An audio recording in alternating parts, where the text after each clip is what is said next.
I was just saying down here on this table, quite often I get quite frustrated with myself when I've been to a conference and, oh, great, I've scribbled some notes and that's made me think and I've written like circles around something and I must do something with that. And then you look at your notes a week later and you can't remember what you wrote and you've done nothing concrete with them. And so I'm hopeful that what we'll do with the next session will start to give you a little bit of a slightly more practical and discussive edge on your tables. And I'm going to hand over to Amina, who's going to do the thing, and I'm just going to assist her. It's going to be wonderful. Amina. Sounds way more exciting than I'd planned it to be. I'm Amina, I'm the Group HR Director for the Inside Ideas Group. That's made up of Oliver, Ellsworth Fleming, Adjust Your Set and Dare.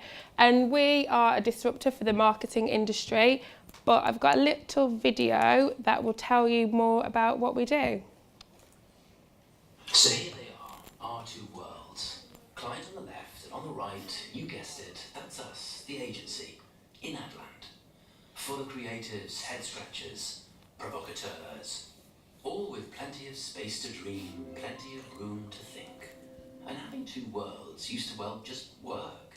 Briefs, great ideas went back and forth. Great campaigns went out. And everyone was just, look at these little fellas, loving life. Or at least they were until this happened. And things, they just went a little bonkers. More channels than you could shake your hat at. Way too much to juggle. And almost overnight, distance became, well, a barrier. And everyone was just, Until we thought, what if we try this? What if we were closer? What if we worked together in one place as co-collaborators? What if, instead of having two separate places, we brought our world to your world, making us faster, more agile, able to produce better work?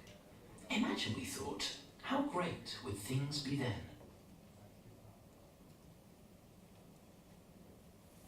Thank you.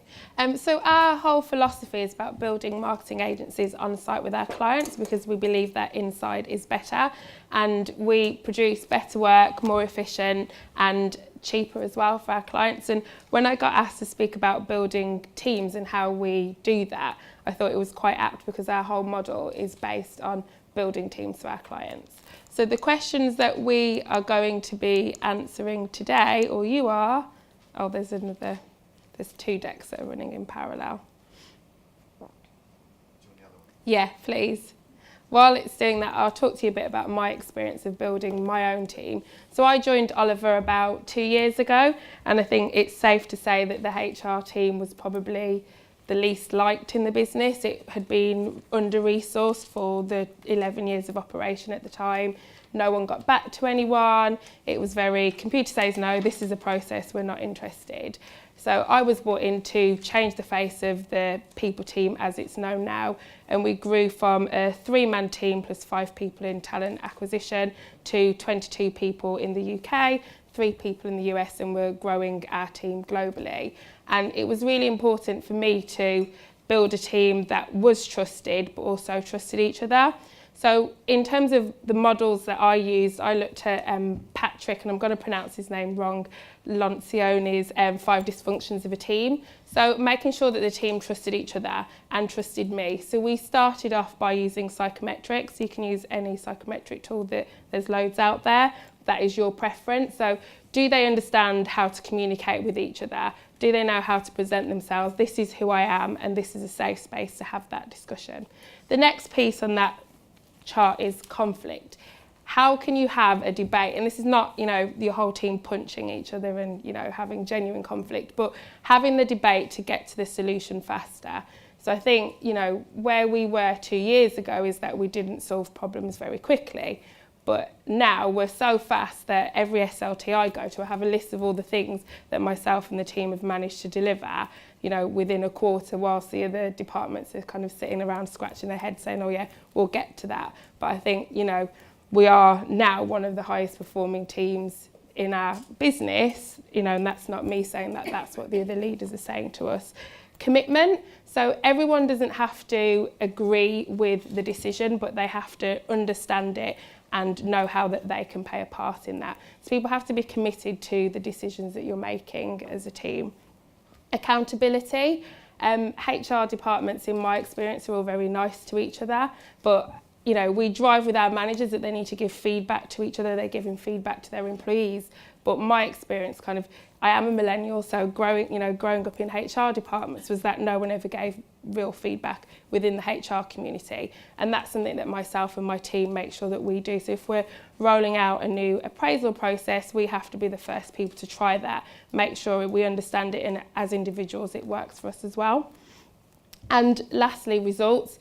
Everyone has to share in the results and know what the results are. So we don't do things that we just think are nice things to do. What are the results going to be for our business, and making sure that we're sharing those with each other and also sharing those with the wider business. So we thought that rather than me just standing here and talking, that actually you guys should answer the questions in your own communities, and that way you can get to know each other a little bit better and you won't fall asleep by having more PowerPoint presentations. So the first question is, how do you define your approach to diagnosing a team's needs? So I'd like you to discuss that in your groups, and then we'll share what the learnings have been. Over to you.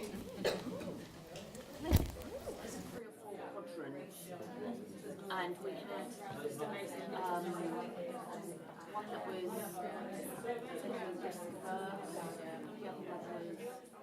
I'm going to come over to this table. I'm just going to pick on you, by the way. I'm not going to ask for volunteers. Is this mic on? Would you like to share with us your responses to the first question? Thanks. excellent.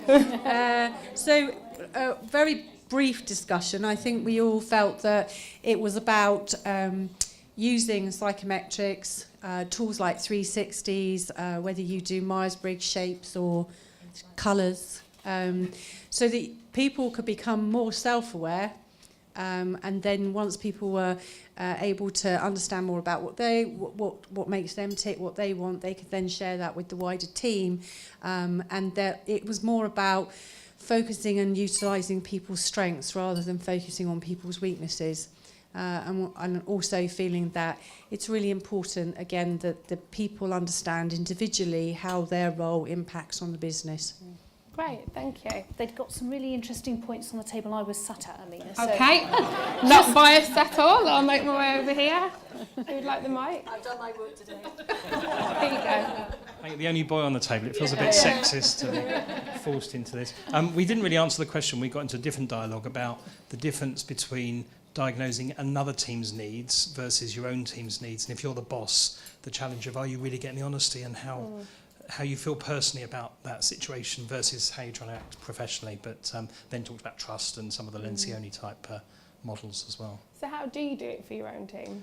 Well, I try to be, I think Lencioni using things like Myers-Briggs to break down barriers, to lead with exposing yourself, not literally, but emotionally, exposing yourself to the team first to see that the barriers being let down is a good thing. I think that can be quite helpful, and I think that trust is important because you need your team to come back and be honest about you, because you're going to shape the environment. So I think that trust is really, really important up front. Great. I'm going to come over there now. I won't run because I'll probably trip up.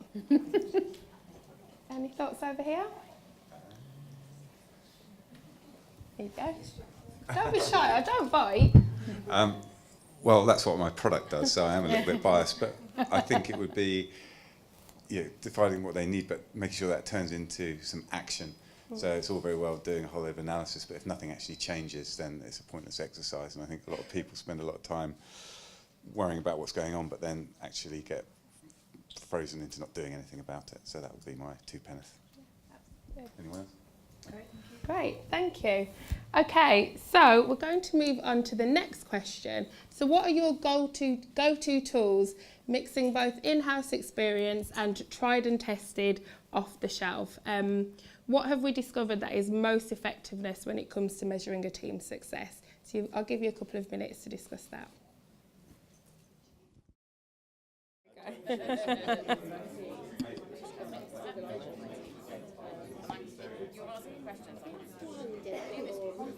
Yeah. And I think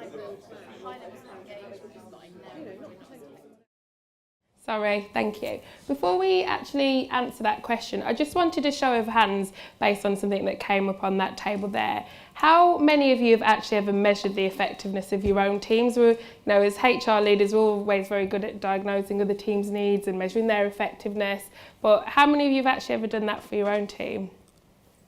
Oh, a few. That's good. Okay, interesting.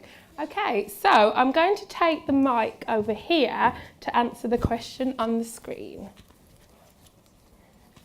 Who wants it? I did warn you that it was coming back this way. I'll take it. It seems to be in front of my face. We explored a few parts of the conversation. One was actually about defining what effectiveness actually is before you go to measuring, go to determining the tools to take out the basket to measure it. So we sort of started from the end first. I spoke a little bit about, we sort of bounced the ideas around effective teams are very much sort of inextricably linked to effective managers. So some of the tools that we use around 360, which came up on the table next to us, were tools that we use to determine the effectiveness of managers and build programs around that, which would then lead to more effective, happy, productive teams. But yeah, that's probably a summary of where we are. And do you use any specific tools for your 360 that you'd like to share with the room that you found effective? Anyone using a piece of tech that's particularly good? No? Okay, that's fine. I'll go to this table. That's the mic. There you go. That's okay. We debated the question for a while, and then we actually made quite a good example of measuring a leadership team's effectiveness, and got onto the subject of you can give great leadership training and everything else and coaching and get them to where they need to be, but a colleague here highlighted where they then were just too far removed from some of the more day-to-day and operational transactional. So whilst they're great leaders and they're getting the business to go places where it needs to be, they're not still doing some of the basics, which there may be not other people to do that. So it's not, it's just not focusing just on the sort of high level, but the all-round great leader, I suppose. That makes sense. So where we've got leadership teams that aren't focusing on the basics, how are you driving them to do that? Well, it's sort of going back again. It was sort of almost, missed a trick there or whatever. And we need to go back and revisit that, particularly when organisations where they're a lot flatter now and you haven't just got that hierarchical group of people doing that below. And that's what's important to people, and that's what they will be also measuring their leaders on. Great, thanks for sharing. I'll just do one more table over here because I heard some great debates. Can I hand you the mic? Yes, exactly. To just summarize, so I think one element is you actually want to engage with the team in a conversation. Therefore, the more complex the tool is, the more you will talk about the tool, but not necessarily about the elements that are really relevant for the team. So that's why we like the Lencioni model and also the little questionnaire that he used or he proposed to be used, because it's so ultra simple that you can engage into proper conversation quite quickly. Anything that I need to add? Perfect, thank you. Thank you. One of the things that we use in our business is our engagement survey tool, which is Peakon. It's always on, and that enables us to drill down by manager, by leadership team, to make sure that they are actually committing to the things that they said they were going to do. There's questions in there like, when was the last time you had a conversation with your manager? So if they say, oh yeah, I've done all my quality conversations, we know quite quickly if they haven't done that. So to end, I thought it'd be great if we could share some stories. So what makes your teams unique? What exercises or activities have been incorporated to elevate your team's learnings, understanding and effectiveness? So you've got 5 minutes to discuss that.